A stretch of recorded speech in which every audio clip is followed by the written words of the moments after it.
Well, good evening, everyone, and I'm happy to see you all with us tonight. I'm going to go ahead and get started on this lesson. We'll start with the blessing. Baruch atah Adonai Eloheinu melech haolam asher kitshanu b'mitzvotav v'tzivanu la'asok b'divrei Torah.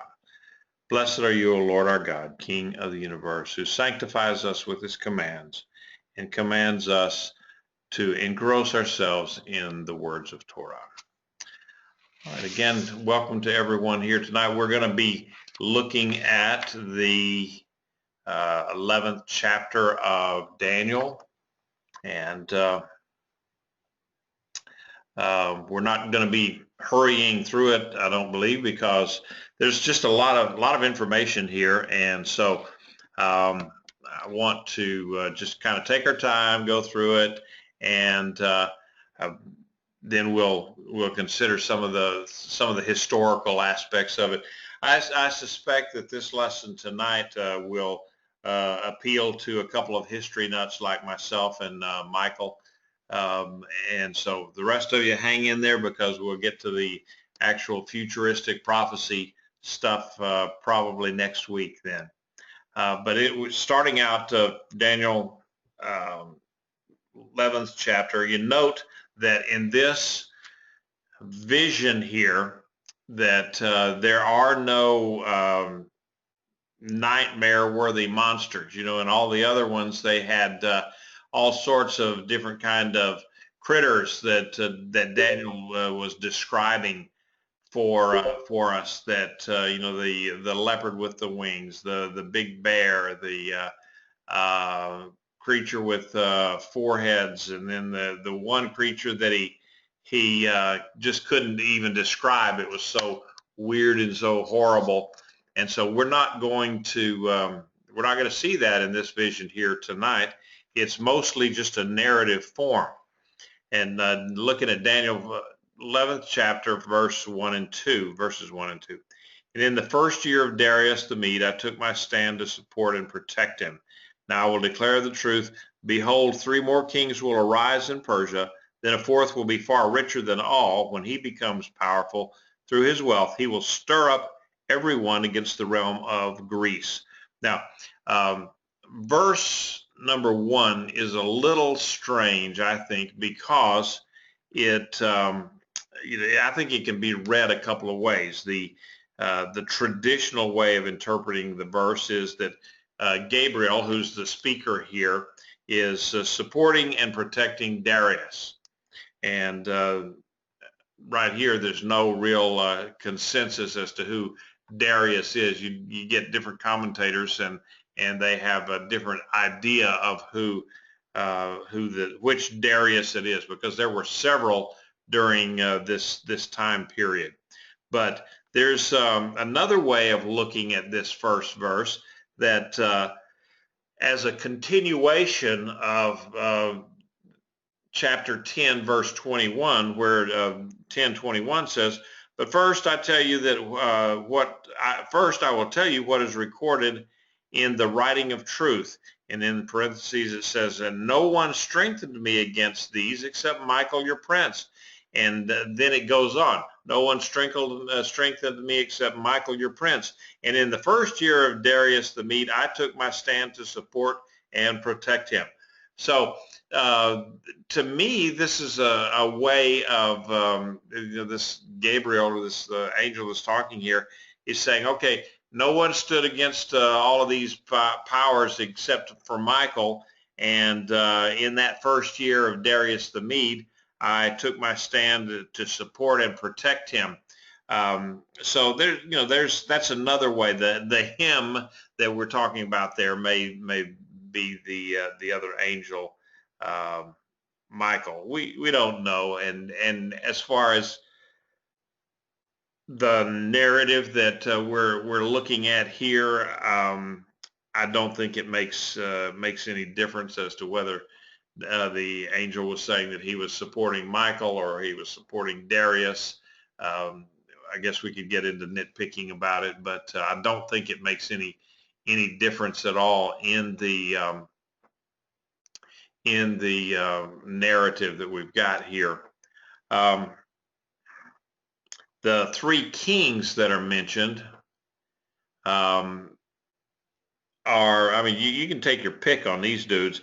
There's several candidates from which to choose because, again, there's not a real strong consensus one way or the other as to who all of them were. They, some of them start out with Cyrus, and they even call Cyrus Darius sometimes. But there's Cyrus and Artaxerxes, and he was called Cambyses by the Greeks. And then there's Smerdis, and he only lasted a few months because he was actually, they call him the imposter, Smerdis, the phony king or the imposter, because he was claiming to be a brother of Darius, and then it was discovered that he was not, and he was deposed and disposed of. And then there's Ahasuerus, who of Esther fame, the guy that was that chose Esther to be his bride, and so we look at him every year in Purim. And then the last one would be Darius Hystaspes or something. But it really, again, doesn't make a whole lot of difference as to who these, the exact, being able to pin it down exactly who these guys were. But because it's just not that, that's not that critical to the following narrative. Now, this fourth king they talk about would be very wealthy, and so everybody pretty well agrees that, okay, that's probably going to be Xerxes, because he inherited all of the wealth from the kings and the kingdoms, and I mean, stuff was pouring in, and he had taxes that he had a ton of money to bankroll his military expeditions against the Greeks. And it was Xerxes that launched these military forays into Greece, and some of the battles that you may or may not have heard of some of them, but there is one out there that many of you have heard of. You may not remember the battle, but you remember the movie 300, where 300 Greeks stood in this narrow 50-foot precipice area there that and they held off just vast numbers of the Persians, and these battles are still today being studied by those of you that those of us that took courses for the Naval War College back in the day, the Peloponnese Wars and all of that stuff. We're still looking at these things, 2,500 years later, as to naval tactics and the various other aspects of these wars between the Persians and the Greeks. So it was a very lively time in history, and we still study those today. We're going on to third and the fourth. And a mighty king will arise, who will rule with great authority and do as he pleases. But as soon as he has risen, his kingdom will be broken up and distributed to the four winds of heaven, though it will not go to his descendants, nor will it have the authority he exercised. For his kingdom will be uprooted and given to others besides these. Now, this one is fairly easy, and again, a pretty good consensus as to who this might be. It is pretty well known that this mighty king speaks of Alexander the Great. And the Expositor's Bible Commentary explains it. Verse 3 introduces us to the next phase of the world empires, the rise, of course, of Alexander the Great, although this verse does not make it altogether clear that this mighty king would inaugurate a new empire in place of the Persian one, verse 4 leaves us in no doubt that he was the ruler predicted here. And so that was fairly easy. And in 7 or 8 years, he accomplished the most dazzling military conquest in human history. I mean, he just completely started up in Macedonia and then went swept right through the Persian Empire and never suffering any kind of defeat. And so then unfortunately for him, in 323 BCE, he, after a drinking bout, they say, and others say, well, who knows what it was, but anyway, he after something, he died of some kind of a fever. He did not die in battle, of course, and he died in the capital of Babylon. Verse 4 tells the division of Alexander's domains among the 4 smaller and weaker empires. Now, following his death, his empire was divided among his 4 generals. These 4 kingdoms and their rulers were up in Macedonia was Antipater and his son, Thrace, Asia Minor, under Lysimachus.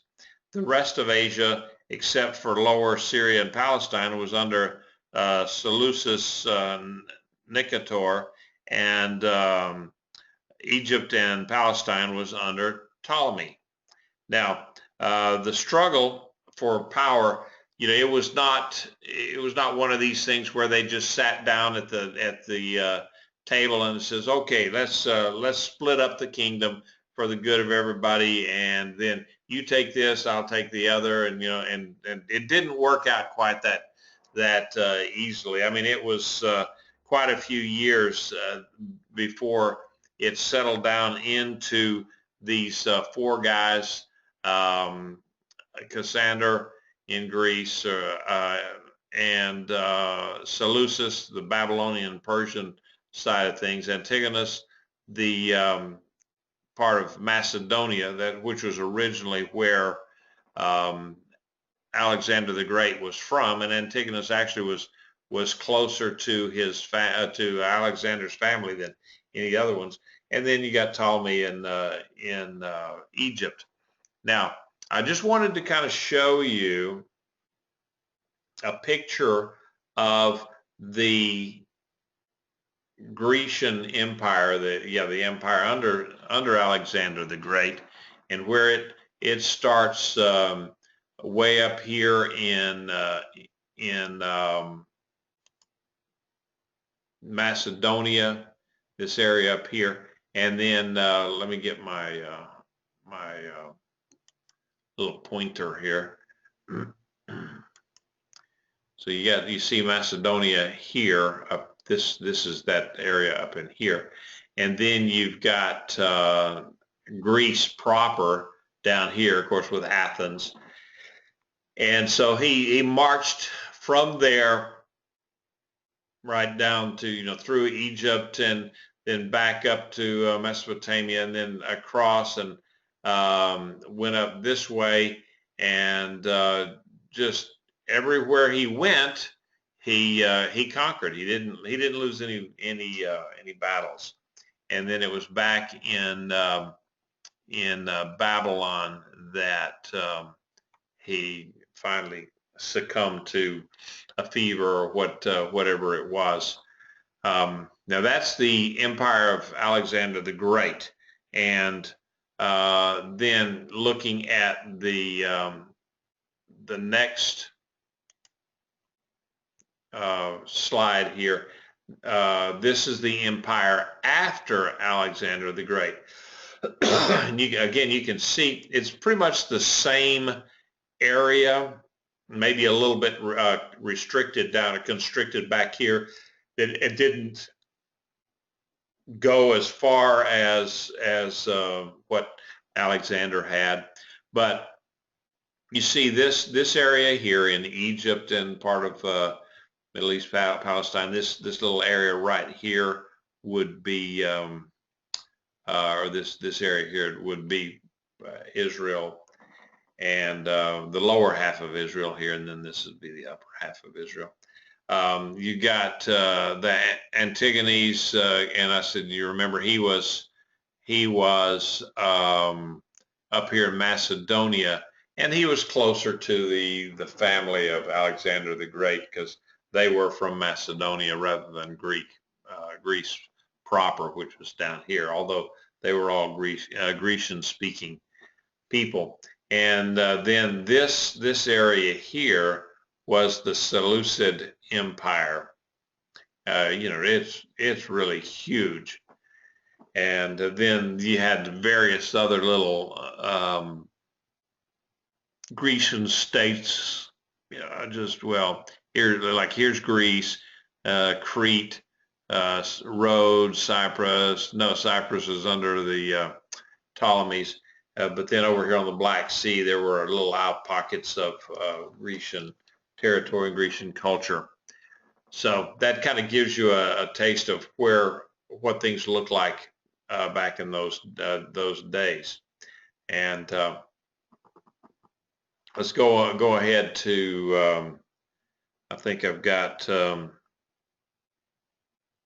of those notes there. Yeah, going ahead to Daniel, the fifth verse, 5th and 6th verses. Then the king of the south will become strong, but one of his commanders will become even stronger than he, and he will rule a greater kingdom than his.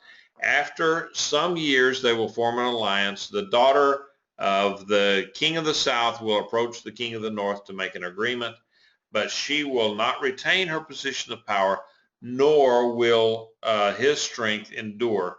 Instead, she will be given up together with her escort, her father, and the one who supported her in those times. Now,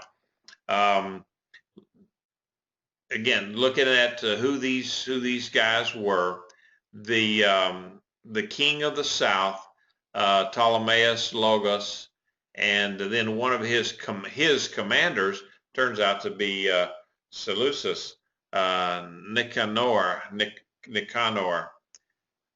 I probably am getting the emphasis on the wrong syllable there, but anyway, that's why I wrote it out for you so that you can look at it. But what we're saying is, remember here that Ptolemy was down here in Egypt, and then one of his deputies or one of his lieutenants actually was Seleucus, and he was able to wrest all of this territory here away from his boss down here in Egypt. And it was predicted right by what the Bible says. The younger one of his commanders will become even stronger than he, and he will rule a greater kingdom than his. So that's in the 5th verse. So then going on to that 6th verse, I read it already. After some years, they will form an alliance.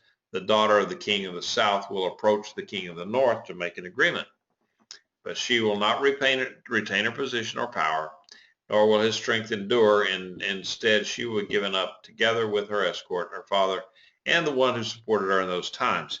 Now, you got to remember, Israel is in here, and it's located geographically between the ambitious kingdom of the north and also the kingdom of the south. And the Jewish people were often caught in the middle of these things. This is after the exile, and they were caught in the middle between these rivalries between these two powerful entities, Egypt and Syria. Now, we don't really have a whole lot of time to go into it. Plus, this is not supposed to be a total history lesson on this time frame in this area. But here's some highlights of it. The king of the south in verse 5 was Ptolemy the first, and he was the son of Logos. whose ambitions extended far beyond the borders of Egypt. I mean, he wanted to go back up and take a whole bunch of other territory, and basically to try to be the next Alexander the Great. And when we consider that the many prophetic details of Daniel 11 that were fulfilled as predicted, we can have confidence that the remaining prophecies of this chapter and others in the Bible that were not yet fulfilled will likewise occur as God has ordained. And I believe I said this again to reiterate it later on in the lesson. The prince under Ptolemy, as I mentioned, would be stronger, and his name was Seleucus Nicator of the Seleucid Empire. Now, verse 6 speaks of an agreement. Now, this was a proposed peace treaty that called for Antiochus II, to marry Berenice, the daughter of Ptolemy the second. So what we have here is that we got trying to marry the kingdoms together, and then that way they would have a peace. But Antiochus already had a wife, a powerful and influential woman named Laodice, and she did not really take kindly to being divorced. And you know that old saying about, hell hath no fury like a woman scorned. Well, I think this may have been who they were speaking of. She therefore organized a successful conspiracy. She managed to have both Berenice and her infant son, who was born to Antiochus. They were all assassinated. And then not long after that, the king himself was poisoned, and he died in 247 BC. And then the pro-Laodice party it engineered a coup d'etat that put her in power as the queen regent during the minority of her son Seleucus II, who is also called by the Greeks called Callinicus. Now, in this way, the prophecy was fulfilled concerning Berenice, that she would be handed over, as it were, and given up. The New King James Version calls it given up, along with the nobles who supported her in Antioch. In other words, she was rounded up and executed. That's the way they did it in those days. So, going on, let's see where. Yeah, here's all the notes on those guys there that we just mentioned. Okay, Daniel the 7th verse, the 11th chapter and 7th verse says, "But another shoot of her roots will arise in his place. He will come against the army of the king of the north and enter his fortress. He will fight against them and prevail. He will also carry off their gods into captivity to Egypt, along with their metal images and their precious articles of silver and gold. After a few years, he will stay away from for a few years, he will stay away from the king of the north. Then the king of the north will invade the realm of the king of the south, but he will retreat to his own land." Okay, so now we're going back to, here's the history part of it. Berenice's brother Ptolemy raises an army, and he defeats the Syrians. He organized, this is Ptolemy III, he organized a big expeditionary force against Syria, and it was in order to avenge his sister's death. Now, this war went on for 5 years, between 246 and 241 BCE. And finally, he prevailed enough that he returned to Egypt with a lot of spoil from Syria.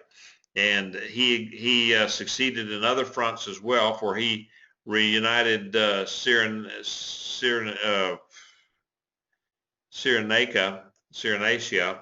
at the western end of Libya and the Ptolemaic domains, after it had enjoyed like 12 years of independence. So he recovered all of his father's conquest along the coast of Asia Minor, and he also gained temporary control in some portions of Thrace or Thrace. It depends on, you get online and you say, okay, how do you pronounce some of these things? And I had three or four websites, and sometimes I would have 3 or 4 ways of pronouncing it.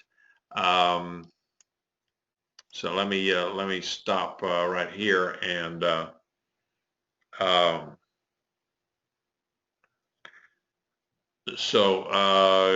chapter 11 becomes valid when the text becomes opaque, when it begins discussing the kings of the north and the south. It becomes veiled. I'm sorry, I can't read my own stuff here. Chapter 11 becomes veiled when the text becomes opaque, when it begins discussing the kings of the north and the south. Most translators assume that Daniel will be seeing the conflicts between the Seleucids and the Ptolemies, but historians don't have enough or sufficient knowledge about the two rivalries and the wars between these Hellenistic dynasties. They just that is true. They raged on for a couple of hundred years with these guys fighting back and forth with each other. But what it does do, there's sufficient detail in the Bible that it does, kind of prove what Daniel was saying in here. We said Ptolemy the third organizes this expeditionary force, and he goes up there and he wins, and he brings back a whole bunch of stuff. Now, he says that Ptolemy the third recovered all the idols of Egypt that were taken by Cambyses in 524 BCE. And although he didn't, and then in verse 9 it talks about, let's see, we're in verse 9, where it says, then the king of the north will invade the realm of the king of the south, but he will retreat to his own land. And although he didn't, in verse 9, he didn't enter Egypt itself, Seleucus II gained control of the northern Syria and Phoenicia. And so these wars went back and forth, and gaining land and losing it and then regaining it, and so it was one of those deals where the Bible was pretty specific, and then we can see history how that it kind of backs up what the Bible was saying. And before we go on here, let me stop and see if there's anybody that has a comment or a question or anything. I'll go ahead and unmute everyone. So is there anyone that has a question or a comment that you haven't already put in writing? Okay. In that case, then we'll continue on. Verses. Let's go ahead and read the verses 10 through 12. His sons will prepare for war and assemble a great army, which will advance and overflow and sweep through like a flood and carry the battle as far as his fortress. Then the king of the south, enraged, will march out and fight against the king of the north, who will also muster a massive army, but the army will be defeated. When the army is carried off, the heart of the king of the south will become arrogant and will slaughter thousands, yet he will not prevail. Now, okay, this part here, it foretells an important kind of new development in the struggle between the two great powers, with the advent of Antiochus the Great, that's Antiochus III, and his conquest of the Holy Land. Antiochus III next launched an expedition against Phoenicia and Palestine, or the land of Israel, actually, in 219 and 218 BCE. And that ended in a pretty serious setback for him at the Battle of Raphia, where he was really beaten fairly soundly by the smaller army of Ptolemy the Fifth. But then finally, 10 or 12 years later, Antiochus saw that he had a chance to go against Egypt again, because Ptolemy the Fourth had just died, and he was succeeded by his son Ptolemy the Fifth, and he was at that point only 4 years old. So then the king of the north came back down. So I mean, how many times is this happening? Michael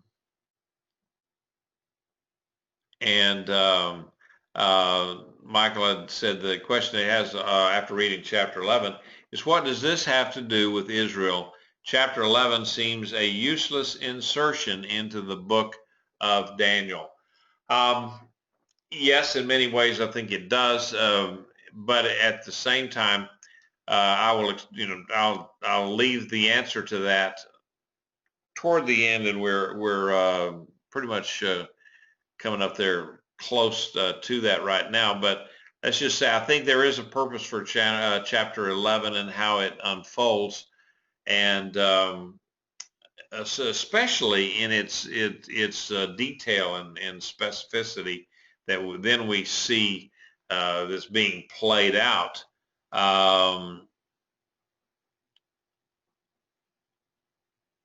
Okay, Alan said, did this series of wars have any overarching name or title? I don't recall this group of wars. No, the wars that went back and forth between Syria, or the Seleucid dynasty, and the Egyptian dynasty, didn't really have any campaign or a war like, we wouldn't call them like when Xerxes went into Greece. We call that the Peloponnesian War. But no, these went on back and forth, like I said, for a couple hundred years. But how it's important to Israel is that every time these guys would go through, Israel was kind of at risk. You'll remember that after the exile, and they were allowed to come back to Israel, by the time Alexander the Great came through, I mean, they had that temple up and running, and it was quite an enterprise again. And to the point that Alexander was so impressed with it when he came through, he just left the Jews alone. He said, just let them do their thing. They're not a threat to us, and leave their practices alone, and their religion alone. Don't bother them. So I think back and forth between the king of the north and king of the south, all the while, they may come in and they'll exercise some authority over Israel and over Jerusalem. There wasn't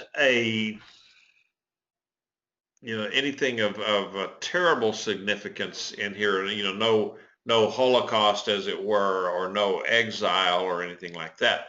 But we will mention that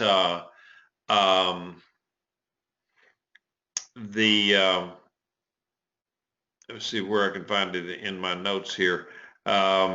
This king of the north here, he came in, and this is Antiochus the Great, Antiochus the Third. He attacked Egypt again with like 62,000 When back to, I've got to get a little ahead here because this is into 13 and 16.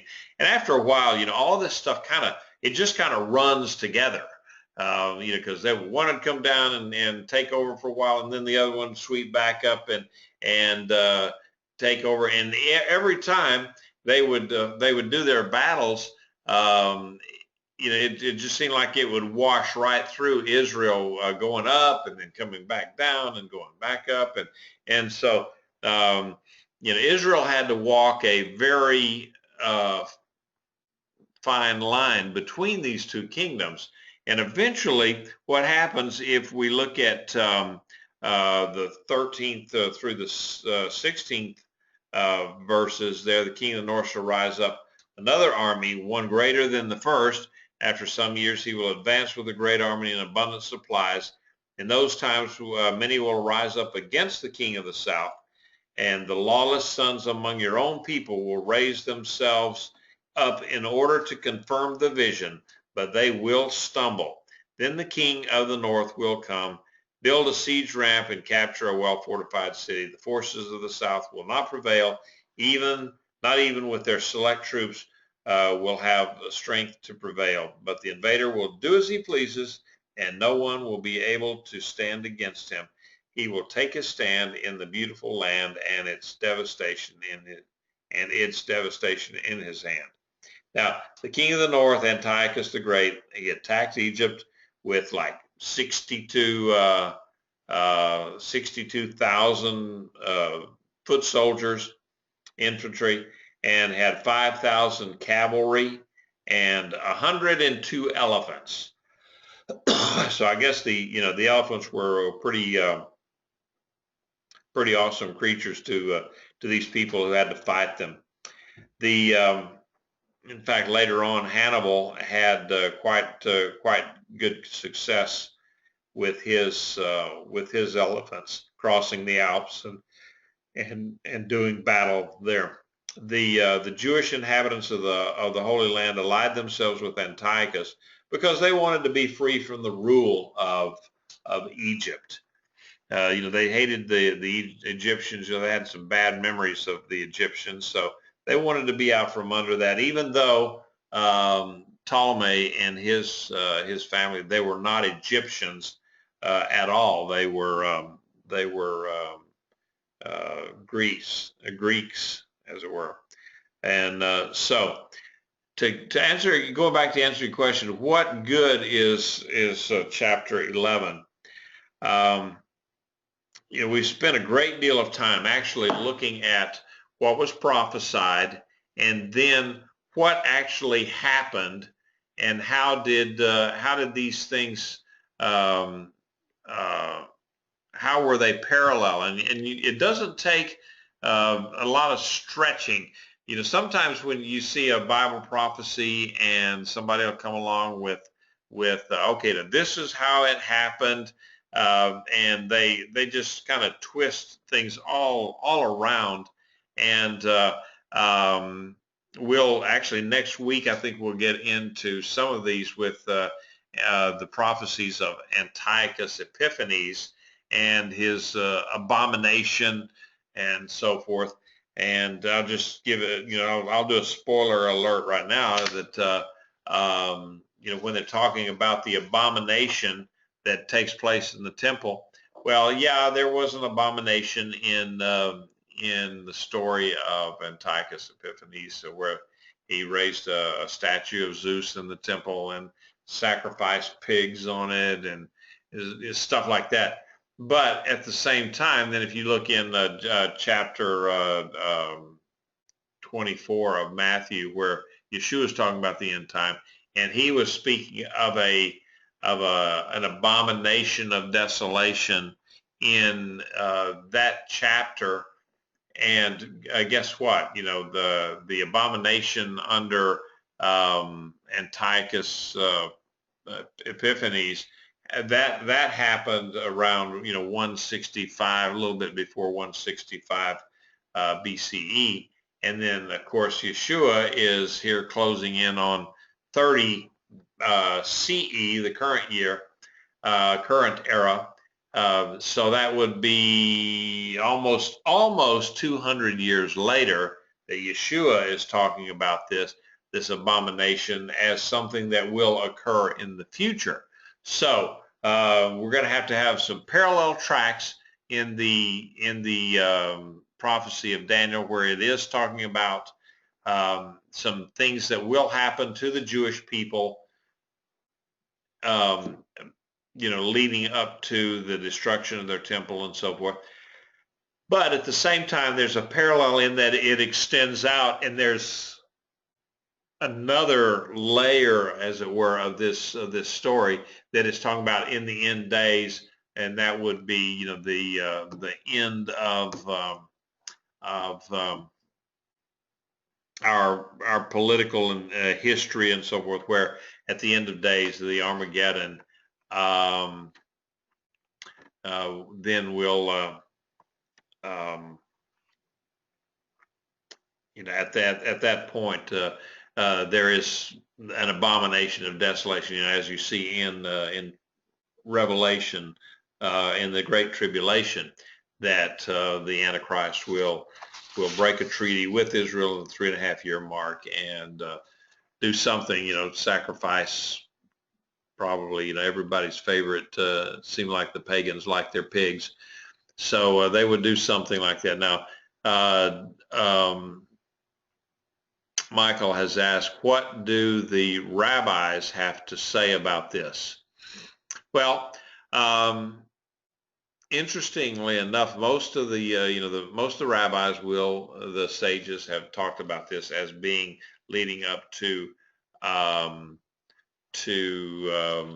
Antiochus Epiphanes, and they just leave it at that. But then there are some who also say that this will continue on, that Daniel is also talking about things in the future, and some of their writings, and I'm not exactly prepared to name that off of the top of my head here, but later on it was recorded in the Talmud, which obviously would be several hundred years after this. Well, it'd be almost 1,000 years after Daniel wrote this, or over 1,000 years after Daniel wrote this. But what they would say back about this time was that they do recognize that they're at the end of days. Their eschatology, in some cases, speaks of a tribulation time, and in fact, they even talk about that. In Revelation, it talks about how that those who, there will be those that have the mark of the beast, but then there will also be the other ones that are believers, and they will have a mark on their forehead. And in the Jewish tradition, there is also a story, there's writings about how at the end of days there will be tribulation, and that the followers of the one true God will have a mark on their forehead, and it they say would be the letter Tav. And the rabbis say that even though they would be saved, that by having that Tav on their head, okay, they're not going to undergo the wrath of God, but they will go through the end time tribulation. So I'll try to make a note for next week to pull up those references in Talmud where it's writing back to that. So we're only about halfway through, not even halfway through the 11th chapter, and it was mostly history. And again, the reason that I say this is because they were just incredible accuracy. That's why a lot of people say, well, Daniel could not have given this kind of prophecy with such accuracy unless he was writing this at the time of the Maccabees, and he's just projecting it back like he's doing prophecy. And so they, a lot of people, there's quite a few people say that he wrote it about 200 BCE. In fact, Mark Nanos, some of you have read his works, and if you've been in our class up when we did Romans, you certainly are familiar with Mark Nanos. He's one of those that believes that the book of Daniel was written in around 200 BCE. Similar to, the book of, I think, 3rd Enoch or something like that was written actually in around 200, 2 or 300 current era AD, CE, however you want to count it. And so what, they look at that and says, yeah, well, it certainly wasn't Enoch that wrote it. They just wrote the thing in the name of Enoch, and somebody wrote this thing in the name of Daniel. But no, it's there's other aspects to it that would point to it being back in the time 500 BCE, like we had talked about at the beginning. So if these things were so accurate, then I have a great confidence that the other things that we're going to see that are being prophesied are actually, they're going to be accurate too. I think Alan brings a point out here, says, think this chapter is important for showing the accuracy of the prophecy and lend credence to the end time prophecies we come to further on. Exactly. So that's I think one of the important things about chapter 11. It's just an incredible journey through future history, as it were, because Daniel lays out the prophecy, and then we have the benefit of hindsight, so we can look at there and we can actually plug in names and kingdoms and battles that would come along, several 100 years after Daniel wrote this stuff. And I think especially like when you get into the intrigue of the king of the south giving up his daughter Berenice to marry up with one of the Seleucid kings, so that they would have marry the two kingdoms together. And then the Bible says, yeah, but it didn't work because Berenice and her all of her entourage were then disposed of. And then sure enough, that's what exactly happened in history. So it's just incredible amount of prophecy there that just, again, you go to look to it and say, wow, that the Bible is true. Imagine that. And if any of you are fans of the biblical archaeology review, the BAR, some of their stuff is kind of out there, but it's really interesting to look at some of the archaeology that's coming up today, and we're finding things over and over and over again that really do prove the Bible again and again and again, so that it's just, to me, it's incredible. I love archaeology, and many of you know that I've participated in a dig in Israel, and it was marvelous, darling. It was great. We had a great time with it, and I read those things, when they come in on some of my blogs that I follow for archaeology and just Israel in general. It's a lot of fun to see these things popping up that prove once again that that the Bible is true, God is true, and men lie a lot.